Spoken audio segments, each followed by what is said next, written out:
आप यहाँ पर क्यों आए?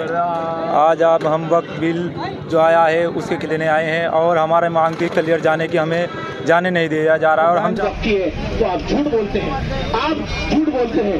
तेलंगाना, उड़ीसा, तमिलनाडु, आंध्र प्रदेश, इनके एंडोमेंट की प्रॉपर्टी 9 लाख एकड़ से ज्यादा है।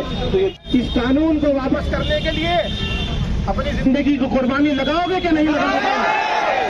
और जब इज्जत लूटने वालों को मालाएं पहनाई जाती हो, राहुल बेदी आवाम को गुमराह करने का कार्य नहीं करता हो, इस हाल में हम दीवानों को तुम कहते हो खामोश रहो।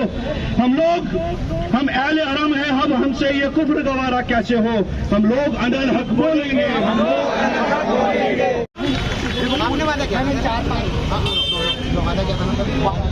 शराफत से क्लियर जाने दिया जाए और हमने क्लियर का ऐलान किया हुआ है। राहुल बेदी जिस चीज का ऐलान करता है वहां तक पहुंचकर रहता है।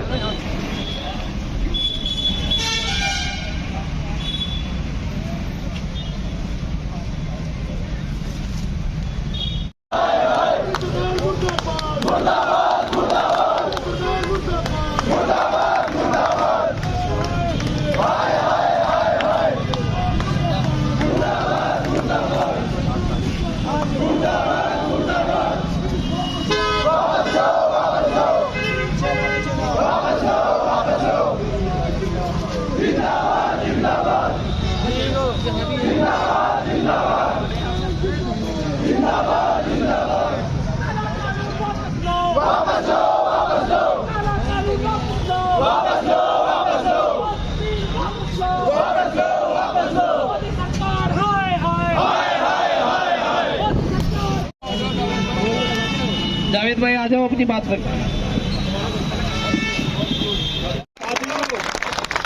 1947 में हमारा मुल्क आजाद हुआ तो मौलाना आजाद ने जामा मस्जिद दिल्ली की सीढ़ियों पर खड़ा होकर कहा है, मुसलमानों कहाँ जा रहे हो?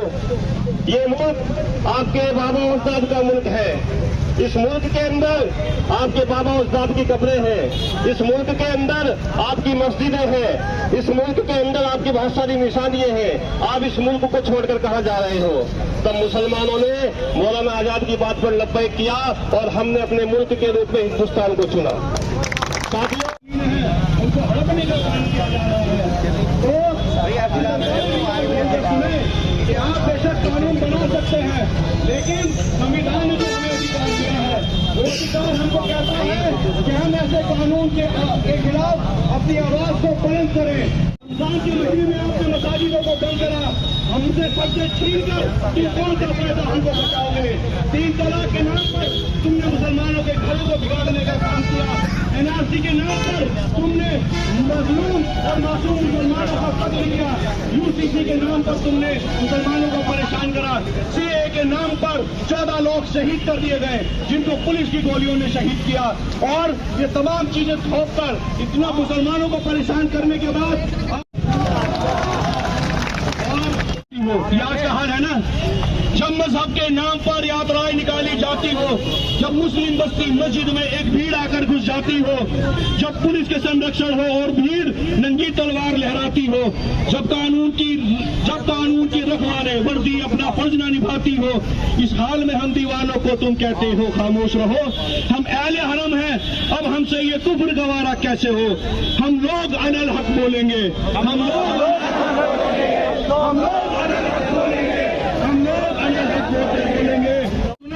जब नजीब की अम्मी रोती हो और मीडिया न दिखाती हो, जब गाय के नाम पर लिंचिंग हो और पब्लिक शोर मचाती हो, जब मस्जिद और जब इज्जत लूटने वालों को मालाएं पहनाई जाती हो, ये हो रहा है आज हिंदुस्तान में।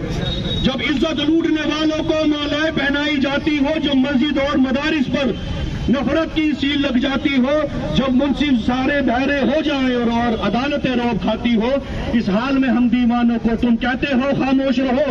हम अहले हरम हैं, हम हमसे ये कुफ्र गवारा कैसे हो? हम लोग अनल हक बोलेंगे, हम लोग अनल हक बोलेंगे।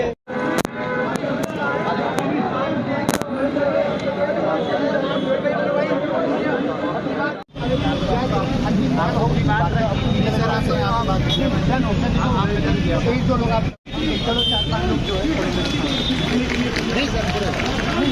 आपने वादा किया, मैंने 4-5 वादा किया था, वादा किया, मुझे अपना वादा है, याद है, मुझे ये भी मालूम होता कि मेरी बात में रिकॉर्डिंग होती है।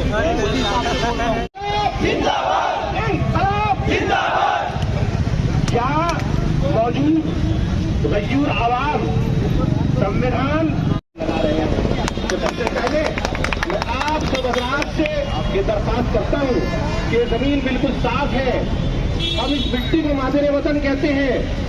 जाओ कह दो, परस्ती पैकार है, जाओ कह दो।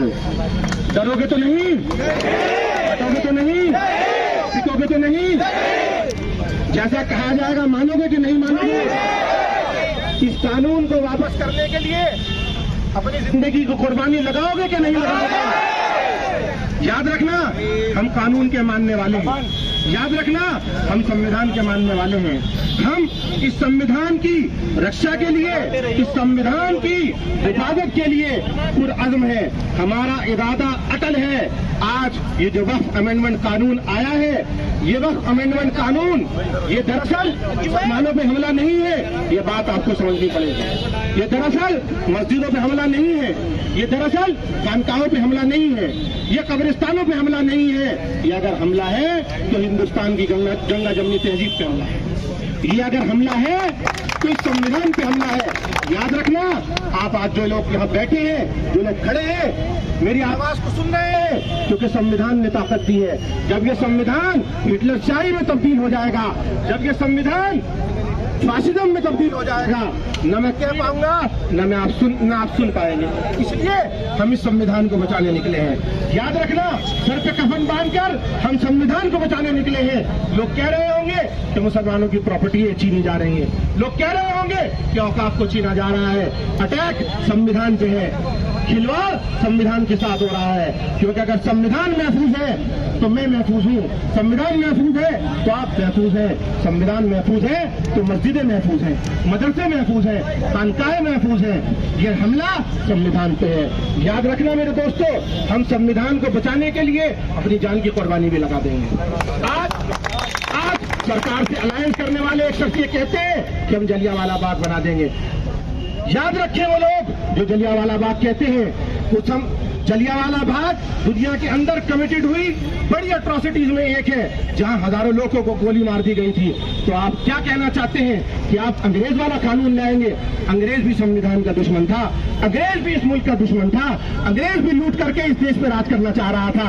आप भी लूट करके, आप भी कसूट करके इस देश पे राज करना चाहते हैं। अंग्रेज ने भी बात के राज करा था। आपको मजहब की अफीम चटाई जा रही है। अगर बात मजहब की होती तो ये मेरे भाई राहुल बेदी आज हमारे साथ कंधे से कंधा मिला के न खड़े होते।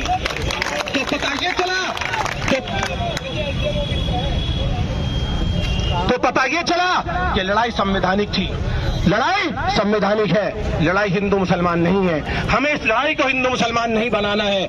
हम इस देश के पहले वो दोनों बिल अलग हैं। ये सरकार की चोरी है, मैं इसलिए सरकार को चोर कहता हूँ, मैं इसलिए सरकार को चोर कहता हूँ। मैं आपको प्रूफ करूंगा, जो टेबल बिल हुआ है वो टेबल बिल दूसरा है, जो जेपीसी को बिल गया है वो बिल दूसरा है। आज वो लोग जो सियासी पार्टियों के नाम लेवा है, आज वो लोग जो सियासी पार्टियों के गुण गाते हैं, आज वो लोग जिनका शुक्रिया अदा किया जा रहा है। मैं पूछना चाहता हूँ, 12 बजे यह बिल टेबल हुआ, इस देश के विपक्ष के नेता 12:45 पे सदन में आए हैं। वो कहां थे तब तक? ये सवाल मुझे पूछना पड़ेगा।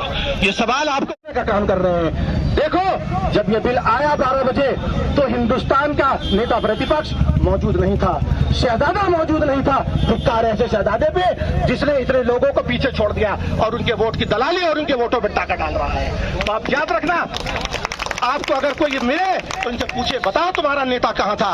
12 बजे ये बिल टेबल हुआ, तुम्हारा नेता 12:45 पे आया। क्या नेता प्रतिपक्ष ने लोकसभा की प्रोसीडिंग उठाकर देखिए, क्या नेता प्रतिपक्ष ने एक भी बात इस बिल के खिलाफ कही या नहीं कही?